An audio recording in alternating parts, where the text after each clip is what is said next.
Hi welcome to Shri Mallika's kitchen. ఈ ఛానల్ని ఆదరించిన ప్రతి ఒక్కరికి మా హృదయపూర్వక నమస్కారములు.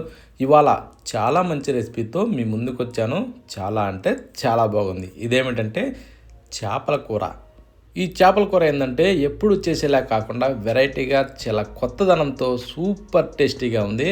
ప్రతి ఒక్కరు ఇలా ట్రై చేయండి. కూర మాత్రం నెంబర్ 1 రుచిగా ఉంది. ప్రతి ఒక్కరు ఖచ్చితంగా కడుపు నిండా తింటారు, అంత బాగుంది.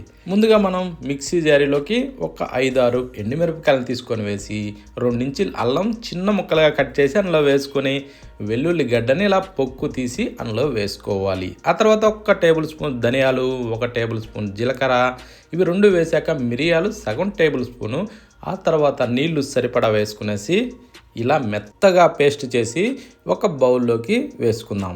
కానీ ఏంటంటే ఇది పేస్ట్ చేసేటప్పుడు కొంచెం బరకగా వస్తుంది, కానీ పర్వాలేదు. ఇప్పుడు దీన్ని పక్కన పెట్టేసి మరొక మిక్సీ జారీలోకి కట్ చేసి పెట్టిన టమోటాలని అందులో వేసేసుకుందాం. నేనైతే ఒక 3 టమోటాలని కట్ చేసి అందులో వేసా. ఇప్పుడు దీన్ని కూడా మనం ఇలా మెత్తగా గ్రైండ్ చేసుకుందాం. ఇది మంచి గ్రేవీ టైప్లో గ్రైండింగ్ వస్తుంది. ఇప్పుడు దీన్ని పక్కన పెట్టి ఒక బౌల్ తీసుకొని బౌల్లోకి చేప ముక్కలు వేసుకుందాం. నేనైతే 1 కిలో చేపను తీసుకొని కట్ చేసి శుభ్రంగా లోపల పొట్ట, ఈ మీద పొలుసులు ఇవి శుభ్రంగా నీట్గా రెడీ చేసిన తర్వాత మాత్రమే యూజ్ చేస్తున్నాను. చూడండి ఎలా నీట్గా ఈ విధంగా మనం శుభ్రంగా రెడీ చేసుకోవాలి. లోపల పొట్ట కానీ ఏదైనా సరే శుభ్రంగా క్లీన్ అయిన తర్వాత 1-4 సార్లు బాగా నీళ్లు పోసి కడిగి ఆ తర్వాత యూజ్ చేసుకోవాలి. దాంట్లో ఇప్పుడు మనం సగం టేబుల్ స్పూను సాల్ట్ వేసుకుని చిటికెడు పసుపు కూడా అందులో వేసేసుకుందాం. ఆ తర్వాత ఒక 2 టేబుల్ స్పూన్లు బేసిన్ పౌడర్ అంటే శనగపిండి అందులో వేసేసుకునేసి ఆ తర్వాత ఇందాక మనం గ్రైండ్ చేసి పెట్టిన పేస్ట్ ఉంది కదా, ఆ పేస్ట్ని ఒక 2 టేబుల్ స్పూన్లు అందులో వేసుకుందాం. అంటే అందులో కప్పులో ఉండే మొత్తం కాకుండా అందులోకి ఒక 2 టేబుల్ స్పూన్లు, మిగతాది తర్వాత యూజ్ చేసుకుందాం. ఇప్పుడు దాన్ని పక్కన పెట్టి ఒక నిమ్మ చెక్క తీసుకునేసి ఒక నిమ్మకాయని సగం దెబ్బ కోసి ఆ రసాన్ని ఇందులో పిండుకుందాం. పిండినప్పుడు ఆ గింజలు పడితే తీసేసుకోవాలి. తీసేసిన తర్వాత ఇప్పుడు మనం బాగా కలుపుకోవాలి. ఇది ఎలా అంటే చేప ముక్కలు ప్రతి ముక్కకు కూడా బాగా అప్లై చేసుకోవాలండి, లోపల బయట ఈ విధంగా శుభ్రంగా నీట్గా అప్లై చేసిన తర్వాత ఇప్పుడు దీన్ని మనం కనీసం అంటే ఒక అరగంటకి తగ్గకుండా మనం ఊరబెట్టుకోవాలి. మూత పెట్టి పక్కన పెట్టి స్టవ్ మీద మరొక ప్యాన్ పెట్టుకుందాం. దాంట్లో ఒక 4 గంటలు నూనె పోసుకుందాం. నూనె పోసిన తర్వాత ఇప్పుడు అరగంట సేపు ఊరబెట్టాము కదా చేపలని, ఆ చేపలను తీసుకునేసి ఒక్కొక్కటిగా దీంట్లో వేసుకుందాం. అంటే మనం అన్ని చేపలు ఒక్కసారి వేయకుండా ఈ ఫ్రై చేయడానికి అనుగుణంగా ఉండే విధంగా ఇందులో చూసుకుంటూ చేప ముక్కలు పెట్టుకునేసి ఈ విధంగా కదుపుకుంటూ బాగా ఫ్రై చేసుకోవాలండి.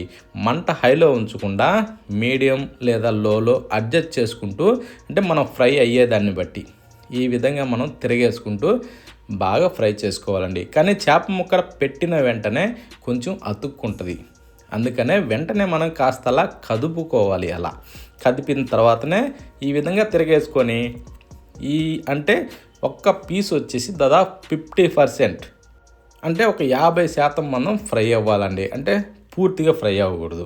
అంత మనం ఫ్రై అయిన తర్వాత తీసి ఒక ప్లేట్లోకి వేసుకోవాలి. మిగతా వాటిని కూడా సేమ్ అదే విధంగా అదే ప్రాసెస్లో నిదానంగా పెట్టుకొని ఈ విధంగా తిరగేసుకుంటూ బాగా ఈ టైప్లో ఫ్రై అయిన తర్వాత తీసి అన్నీ ఒక ప్లేట్లోకి వేసేసుకుందాం. చూడండి ఈ టైపు ఫ్రై చేసుకుంటే సరిపోద్ది.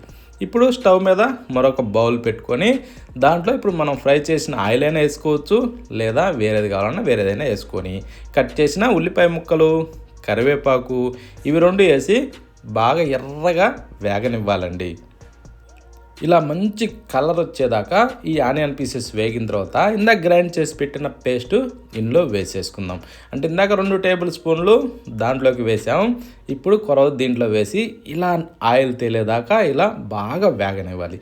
ఆ తర్వాత గ్రైండ్ చేసిన టమోటా పేస్ట్ను కూడా దీంట్లో వేసేసుకునేసి దీన్ని కూడా సేమ్ అదే విధంగా బాగా కలుపుకుంటూ ఇలా మిక్స్ చేసుకుంటూ బాగా వేగిన తర్వాత 1 టేబుల్ స్పూన్ కారం, చిటికెడు పసుపు, చిటికెడు garam masala, 1 tablespoon salt వేసుకునేసి దీన్ని కూడా ఇలా కలుపుతూ బాగా వేగనివ్వాలి. అంటే మంచి ఎర్రగా వచ్చే విధంగా వేగనివ్వాలండి.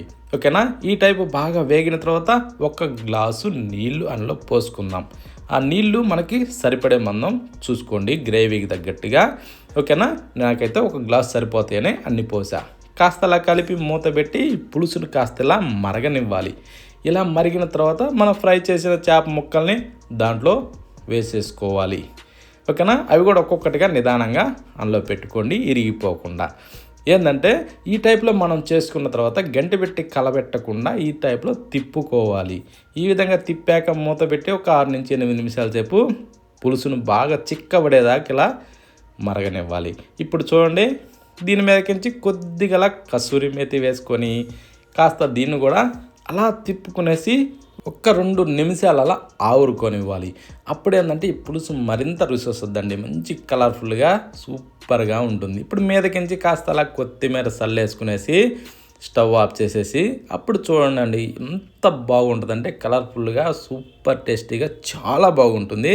కాకపోతే ఏంటంటే దీన్ని కాస్త అలా ఒక 10 నిమిషాలు మూత పెట్టి కాస్త చల్లారనిచ్చి ఆ తర్వాత వేసుకొని తింటే చాలా అంటే చాలా బాగుంటుందండి. ఓకేనా, ప్రతి ఒక్కరు ఖచ్చితంగా ట్రై చేయండి. ఎప్పుడైనా సరే చేపల కూర చేసినప్పుడు మాత్రం దానికి టైం ఇవ్వాలి, అప్పుడు తింటే సూపర్గా ఉంటుంది.